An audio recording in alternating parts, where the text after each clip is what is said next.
Welcome to a special edition of Let's Talk Jonesboro. It's special for many reasons at the moment. One, obviously, we've had the coronavirus affecting our lives in Jonesboro. Now we've had a tornado affecting our lives in Jonesboro. And we are doing this edition of Let's Talk via Zoom, which is a new media platform. You may not have heard of it. I hadn't until a week ago, but everybody has heard of it now. So we are graced to have Dr. Shane Speights, who is the city medical director, as well as the dean of NYIT at Arkansas State University. Dr. Speights, tell us exactly what you take from all this tornado combination, the 1-2 punch of a tornado and COVID-19 right now. Well, Bill, to be honest with you, I hope we don't see the next group of locusts come through the city. I don't know that that we want to handle much more. You know, the COVID-19 pandemic in and of itself is a challenge for any community, and every community around the country is grappling with it at different levels. But then on top of that, you know, the typical unpredictable weather that we have here in Arkansas in the spring, to have a tornado come through a central part of our city, certainly just added to the chaos and added to the frustration. You know, and unfortunately what happens is, and you know, I myself was guilty of that as well. You know, there's a call, there's a need, people respond, you have to get organized, you have to make sure that people are safe, you have to assess injuries. And so there's a whole command system that has to be deployed almost immediately in the event of a disaster like that. And that's what took place. And I'm proud to say that when I saw that happen, involving certainly the mayor, the chief of police, the fire chief, and I can't say enough good things about our county judge, Marvin Day, in terms of being able to step in and manage a disaster like this, even in the middle of another disaster. It does present challenges. Obviously, the virus doesn't care that there's another disaster going on. The virus doesn't care that you need to check on your neighbors and that you need to go house to house and do search and rescue. The virus is still passed freely back and forth from one person to the next if you're not adhering to social distancing. So it does create a challenge. But I mean, when the fire in front of you is there, you have to fight the fire in front of you. And so I do recognize that. I would say right now, my strongest words of encouragement or words of wisdom, so to speak, would be that as we continue the cleanup efforts and start to pick up the pieces and start to rebuild, that we certainly remember our social distancing, trying to stay at least 6 feet apart from people, remember the good hand sanitizing techniques, pieces like that. Again, more important than ever now, because this virus would seize on an opportunity like this and take advantage of us. I feel like that and in some cases with no choice, put ourselves more at risk for a day or so there. Do you think it's going to impact our COVID statistics? And can you tell us what the latest statistics are? You know, I think it probably will. You know, but if there's a silver lining in all of this, and it's already been said once before, but I think it bears repeating. A busy Saturday afternoon in Jonesboro in the spring when it's sunny outside, typically the mall would be busy, all of those restaurants would be full. The area and the path that the tornado took would normally be a heavily congested area.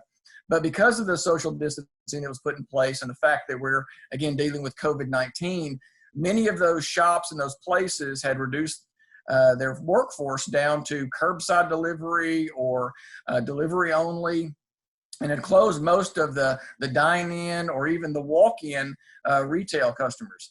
That was a saving grace, to be honest with you, because there could have been, I think, many more injuries and even deaths could have occurred had it been a typical Saturday afternoon in Jonesboro when this came through. So, yes, to answer your original question, I do believe that we will probably see an uptick in the virus counts over the next 2 weeks for sure.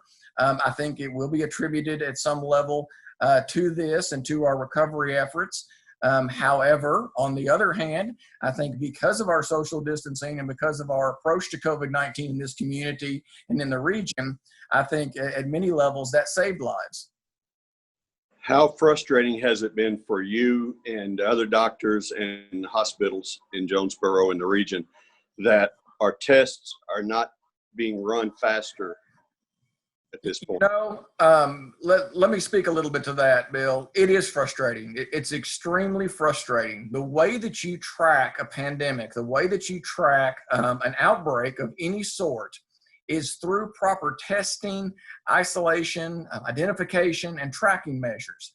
And so not to be able to truly know what the numbers are, not only in our state, but in our region, even within our town, our city limits, it's extremely frustrating. And I've had those conversations with physicians here that are almost to the point of tears. It is that frustrating to not really know and not be able to get the information that you need to be able to manage patients appropriately and to be able to forecast. The only solace that I have is that we're not alone. And so I'd heard just recently over the weekend from New Jersey, they are up to 10 days out in terms of getting some of their test results, which is similar to what we see on some of our testing here. Depending on how the test is run and where it's run and what reference lab is used or what third-party lab is used, it can be anywhere from 2, 3, 12 days to actually get a result. That's very frustrating. Again, the only silver lining, so to speak, is that we're not alone, that we're not necessarily being picked on as a small state, small community, because New Jersey is in the throes of a major outbreak right now. And they're grappling with hospital surplus and difficult patient bed management and tired physicians and nurses and healthcare staff, and they still can't get the testing needed that they need to get done. And a minute about the testing. There's been back and forth. Was it the test kits? Is it the company? Is it them not running it? To be honest with you, there are breakdowns all along that process chain. And so what happens is yes, you need the actual test kit. You need the actual swab itself to be able to obtain the specimen. And then you need to be able to send it to a lab that can process it in a timely fashion. When that lab processes it, they need chemical reagents to actually make the test run. So if you're short on test kits, it backs it up. If you're short on the chemicals to run the test, you back it up. If you're short on facilities that can actually run the test itself, then that backs it up. If you have, if the equipment that you're using takes 48 hours as opposed to 6 hours, that also backs it up. So it's this whole string of things that occur within that process that can slow it down. And we as a country have grappled with that. The United States has been grappling with that really from the beginning in terms of being able to perform adequate testing in a timely fashion. I've seen statistics, and I want you to tell me whether it's accurate or not, that we've had tens of thousands of tests done in Arkansas that have not been run, and that only 4 people are conducting those tests. Well, I don't know that I have that number. I'll say this: it does not surprise me at all that we have tests that are backlogged that have not been run, either because of lack of reagents or because of lack of ability to physically run the test. We have the testing capability in Little Rock through the Arkansas Department of Health, and UAMS has come online with testing as well. Many of our hospitals throughout the state and the region rely on reference labs or third-party labs that they use. And so depending on where those are run, for a while, just for an example, one of the labs that we used here locally, the specimens were being sent to California to be run. Now, since that time, with it, there's been a closer lab that can run it out of Kansas to actually help the turnaround time. But you can imagine sending a test swab by courier all the way across to California, waiting for it to be resulted and getting the result back. That in and of itself takes time. So again, everybody across the country is trying to get these things run. They're trying to use the same chemicals to run them. They're trying to use a lot of the same equipment. We here in Arkansas, have challenges. We're doing the best that we can.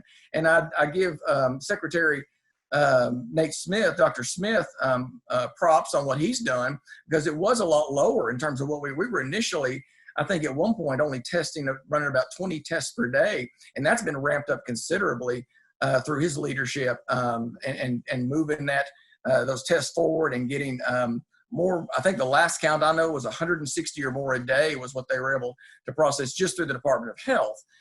So we've done things to increase the uptick, but it's just not enough. And the system itself is just not in place to test the number that we need. There have been a couple of other countries that have done it really well. Many countries have also struggled with this. Again, not just the United States, but in Italy, I know in Spain, they're struggling with actually testing as well. So it's been a breakdown for many countries. Tell me, and I know at some degree it's throwing darts at a dartboard, but you've got the best aim of anybody in the region. So tell me what you see, if you can, at this point in the next few weeks for Jonesboro. So in the next few weeks for Jonesboro, we'll see an uptick in the number of cases that we have. So right now, I think statewide, we're sitting about 449. Craighead County says, we've only got 6. It's a lot higher than that. Across the U.S., the numbers this morning are about 143,000. Those numbers are even higher. You're seeing hotspots pick up significantly. New Orleans is struggling quite a bit. So that's a regional city that we can look to that really is having trouble and becoming overwhelmed very quickly. Here in Arkansas, again, we will continue to see the numbers rise. There will be a point where we start seeing a doubling, or we start seeing these numbers uptick very quickly. I do believe that'll be in the next few weeks or so. The saving grace is that many of the leaders in the region and in the state, from the hospital side to your elected officials, they've all been meeting regularly to discuss this, and planning has been going on how to manage a surge of this nature. We've learned a lot from other communities across the country and really even across the globe in terms of how they've managed this. And so trying to look at lessons learned from those areas, I think, are very important. The last numbers that I saw was that here in the state of Arkansas, we can expect our peak to occur sometime in May. I think that's, again, still, as you said, throwing a dart at a dartboard. I think that's kind of still what we're doing. Anything can change this virus. If we had really strict social distancing procedures, we would see a slower increase and more of a slower, flatter curve. I know that everyone's here heard us talk about that, which is what we'd like to see. We don't want to see this rapid uptick in cases that can occur. That's what overwhelms your healthcare system. We prefer to see the flattening where the same number of individuals still get infected, but it occurs at a more gradual, slower rate over time, and the healthcare system can handle that. So that's really across the country what everyone's trying to do in every community, certainly us included. Tell me what you would say to our general public at this moment. And don't tell me I'm a bad reporter. No, you've done a great job, Bill. I appreciate the opportunity to speak with you, and always happy to take your questions and take the questions from the public and try to maybe put some real answers in front of people. There's a lot of information out there. There's a lot of misinformation out there. A lot of questions back and forth on, if I get sick, do I take ibuprofen? Do I take Tylenol? What about these new wonder drugs that are coming out? When will the vaccine? A lot of these things we're still not sure on, and the evidence is still not clear. I would say that in terms of the social distancing, I realize that we're a community that's just now trying to come back from a devastating tornado that came over the weekend. Please adhere to social distancing as best that you can. Wash your hands. If you've got face masks, wear face masks. If you've got those, especially when you're out, that's things that can happen too, just in any kind of large construction or debris or cleanup effort. You'd want to make sure you don't inhale things that have been uprooted from the soil or from, asbestos and things like that. You never know what was involved in a lot of these commercial buildings that were destroyed, as well as some of the houses and residents. Just stay in touch with what the CDC has out there. They still put out really good information. The Arkansas Department of Health keeps their website updated several times a day. So if you want to know where cases are, people may have noted there's been an uptick in Northwest Arkansas. That's not a surprise. I think I'd mentioned that before. For our state, you'll see the increases typically occur in Central Arkansas, followed by Northwest Arkansas, and then Northeast Arkansas. So that's kind of the pattern that we're seeing, and that's what I would expect. You'll see some hot spots that show up here and there that are unexpected, that can occur in smaller communities like we did in Cleveland County, and like we continue to see there. But generally speaking, across the state, it's the largely densely populated areas that are going to have more of a struggle with this. just keep doing what we're doing right now. I know that the president has extended the timeline. I was glad to see that. I think most physicians and researchers were kind of scratching their head about the Easter deadline. So I'm glad to see that move forward. And I'm also glad to see that now we're discussing real numbers in terms of what the projections are of those being infected. We do expect by the time this is said and done, there will be a high percentage of those that became infected by this virus across the United States. I think some of the numbers now are upward of 50 or 60% of the U.S. population. If you just do the math, that's about 165 million people in the United States that could or would be infected by it. I think those are pretty accurate numbers, to be honest with you.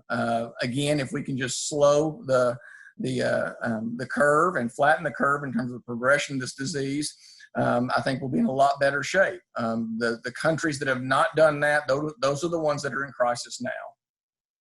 And if we're looking at more than 100 million, you're talking about basically 1 in every 3 persons in the United States. And that's kind of sobering thought. Yes, sir. It's almost closer to 50%. It's almost 1 in 2. Yes, sir. Well, Doctor, thank you for taking the time to visit with us today, and we want to do it again soon. So we appreciate your work. He's one of the leading experts at this point on coronavirus and COVID-19 in the country. And Dr. Speights, thank you for joining us on Let's Talk. Thank you, Bill. I appreciate your time as well. Thank you. And we will see you guys next time on Let's Talk Jonesboro.